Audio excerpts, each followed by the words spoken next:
एक वैष्णव नवनीत प्रिया जी गोपाल जी की सेवा करता था, लेकिन उसके घर में इतनी दैन्यता थी कि एक बार का भोजन ही 3 बार में पाया जाता था, दोबारा बनाने की सामग्री नहीं इकट्ठी हो पाती थी। अब उसका कोई एक मित्र आया, वो पैसे वाला, उसने आकर के उससे कहा, और भाई सब ठीक? बोले हाँ सब ठीक। बोले तुम्हारा दिन सुधर गए कि नहीं? बोले अब वैसे ही है भैया, क्या करें, एक समय रोटी बनती है, उसी से शाम तक का गुजारा होता है। बोले अच्छा तुम पूजा वूजा करते हो क्या? बोले हाँ। बोले किसकी करते हो? बोले गोपाल जी, नवनीत प्रिया जी, लड्डू गोपाल, इनकी पूजा करता हूँ।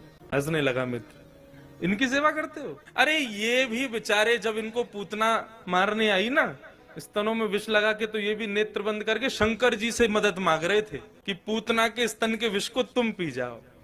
अरे जो अपनी रक्षा स्वयं नहीं कर पाते, तुम्हारी रक्षा क्या करेंगे? इनसे बड़े शंकर जी हैं, शंकर जी को ले आओ, तुम उनकी सेवा शुरू कर दो।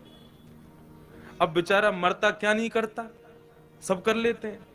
शंकर जी ले आया दूसरे दिन, और नवनीत प्रिया जी, लड्डू गोपाल जी को दूर एक जगह टेबल पे बिठा दिया। बोले तुम्हारी सेवा अब हो गई, तुमने तो कुछ किया नहीं, अब इनकी करेंगे हम। अब शंकर जी की पूजा उसने शुरू कर दी। खूब रुद्राष्टाध्यायी से अभिषेक आदि सब करने के बाद में अगरबत्ती जला करके और त्रिपुंड लगा लिया। पहले तो ऊर्ध्वपुंड लगा रहा था, अब त्रिपुंड लगा करके ओम नमः शिवाय जप करने लगा।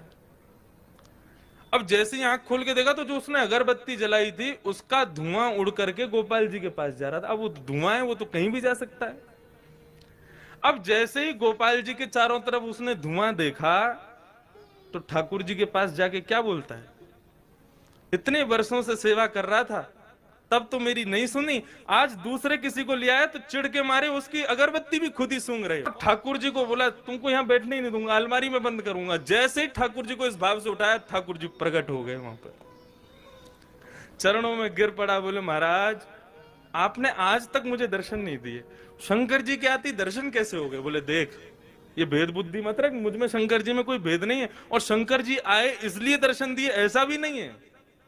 तो बोले क्यों किए, फिर क्यों दिए दर्शन आज आप? बोले कल तक तुझे ये नहीं लगता था कि मेरी नांग सूंघती भी है, कल तक तुझे ये नहीं लगता था कि मुझे भी जलन हो सकती है, लेकिन आज तेरे भीतर ये भाव आया कि मैं चैतन्य हूं, ये अगरबत्ती मैं भी सूंघ रहा हूं, मुझ में भी एक जलनशीलता आई है, मतलब मैं साधारण मूर्ति नहीं, मैं चैतन्य हूं।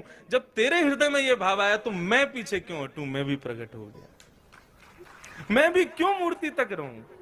जब तू ही मुझे इतना ऊपर पहुंचा चुका है तो मैं भी प्रकट हो गया। तो ठाकुर जी का दूसरा स्वरूप भागवत कहती है चैतन्य।